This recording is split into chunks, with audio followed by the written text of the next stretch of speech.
வணக்கம். இன்னைக்கு நாம பார்க்க போற திருப்புகழ் மதுரையில் இருக்கக்கூடிய முருகப்பெருமான் மீது பாடப்பெற்றது. இந்த திருப்புகழ் 957. இந்த திருப்புகழை படிக்கிறதுனால மனதில் இருக்க அச்ச உணர்வு, பய உணர்வு வெல்ல முடியும். இந்த திருப்புகழ்ல அருணகிரிநாதர் தேவேந்திரன் மனசுல அசுரர்கள் மீது இருக்கக்கூடிய பயம் இருக்கு இல்லையா, அதை போக்கியவர் அப்படின்னு குறிப்பிட்டிருப்பாரு. நம்ம மனசுல இருக்க பயத்தை போக்குறதுக்கு இந்த திருப்புகழை படிக்கலாம். வாங்க இப்ப இந்த திருப்புகழை பார்க்கலாம். ஆணை முகவட்கு நேரிழைய பத்தர் ஆறுமுக வித்தக அமரேசா ஆதி அரணுக்கும் வேத முதல்வர்க்கும் ஆரண முறைத்த குருநாதா தானவர் குலத்தை வாழ்கொடு துணித்த சால் சதுர் மிகுத்த திரள் வீரா தாளிணைகள் உற்று மேவிய பதத்தில் வாழ்வொடு சிறக்க அருள்வாயே வானெழு புவிக்கு மாலும் அயனுக்கும் யாவர் ஒருவருக்கும் அறியாத மாமதுரை சொக்க மாதுமை கழிக்க மாமையில் நடத்தும் முருகோனே தேனெழு புனத்தில் மான்விழி குரத்தி சேர மறுவுற்ற திரள்தோழா தேவர்கள் கருத்தில் மேவிய பயத்தை வேல்கொடு தனித்த பெருமாளே.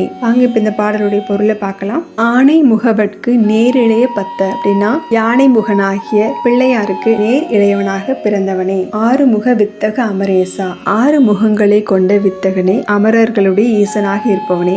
ஆதி அரணுக்கும் வேத முதல்வர்க்கும் ஆதியில் இருக்கக்கூடிய அரணாகிய சிவபெருமானுக்கும் வேத முதல்வனாகிய பிரம்மாவிற்கும் ஆரண முறைத்த குருநாதா ஓம் எனும் மந்திரத்துக்கான உபதேசத்தை செய்த குருநாதனே. தானவர் குலத்தை வாழ்கொடு துணித்த, தானவர் அப்படிங்கிறது அசுர குலத்தை குறிப்பிடுறது. அசுரர் குலத்தை வாழ் கொண்டு அழித்தவனே.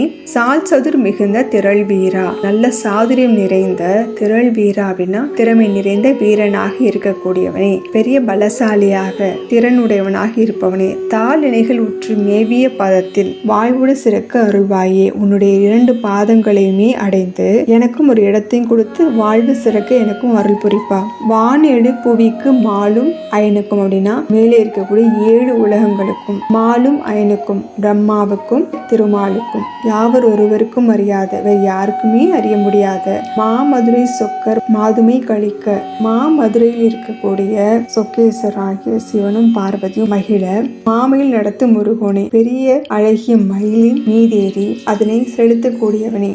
தேன் எழு புனத்தில் தேன் அதிகமாக இருக்கக்கூடிய திணைப்புலத்தில் மான்விழி குரத்தி சேர மான் விழிகளை கொண்ட வள்ளியுடன் இணைந்திருக்கும் மறுவுற்ற திரள் தோளா அவளை அணைத்திருக்கும் திரண்ட தோள்களை உடையவனே. தேவர்கள் கருத்தில் மேவிய பயத்தில் தேவர்களுடைய மனத்துல அசுரர்கள் பத்தி பெரிய பயம் இருந்துச்சு. அந்த பயத்தை வேல்கொடு தனித்த பெருமாளே, வேலை கொண்டு பயத்தை போக்கிய பெருமாளே. இந்த பாடல்ல மேல் உலகங்கள் 7 அப்படின்னு குறிப்பிட்டிருப்பார். மேல் உலகங்கள் 7, கீழ் உலகங்கள் 7 அப்படின்னு மொத்தம் 14 லோகங்கள் இருக்கு.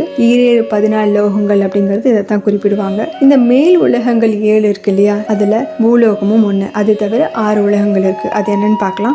சத்தியலோகம் இந்த இடத்துல பிரம்மதேவன் வசிப்பாரு. தபோலோகம் அப்படிங்கிறது தேவதைகள் வசிக்கக்கூடியது. ஜனாலோகம் அப்படிங்கிறது பித்ருக்கள்லாம் வசிக்கக்கூடிய உலகம். சொர்க்கலோகம் அப்படிங்கிறது இந்திரன் முதலான மற்ற தேவர்கள்லாம் வசிக்கக்கூடியது. மகர்லோகம் அப்படிங்கிறதுல முனிவர்கள் இருப்பாங்க. புனர்லோகம் அப்படிங்கிறது கிரகங்கள் நட்சத்திரங்கள்லாம் இருக்கக்கூடிய இடம். ஆனா அந்த பூலோகத்துல மட்டும் மனிதர்கள், விலங்குகள், பறவைகள், தாவரங்கள் இந்த மாதிரி பிற உயிரினங்கள்லாம் இருக்கும். இது இல்லாம கீழ் உலகங்கள் 7 அப்படின்னு குறிப்பிட்டாங்க இல்லையா, அதுல அதல லோகம் விதல லோகம் அப்படின்னு 2 லோகங்கள் இருக்கு. இதுல அரக்கர்கள் வசிக்கக்கூடிய இடம். சுதல லோகம் அப்படிங்கிறது அரக்கர் குலத்திலே பிறந்திருந்தா கூட தான தர்மங்களால உயர்ந்தவங்கலாம் அந்த இடத்துல இருப்பாங்க. உதாரணத்துக்கு மகாபலி சக்கரவர்த்தி. அடுத்தது தலாதல லோகம், இந்த இடத்துல மாயாவிகள் வசிப்பாங்க. மகாதல லோகம் அப்படிங்கிறது நல்ல செயல்கள்லாம் செஞ்சு புகழ் பெற்ற அசுரர்கள் அங்க இருப்பாங்க. பாதாள லோகம் அப்படிங்கிறது வாசுகி மாதிரியான பாம்புகள் இருக்கக்கூடிய உலகம். ரசாதல லோகம் அப்படிங்கிறது அசுரர்களுடைய குருக்கள் எல்லாம் இருக்கக்கூடியதான் இந்த இடம்.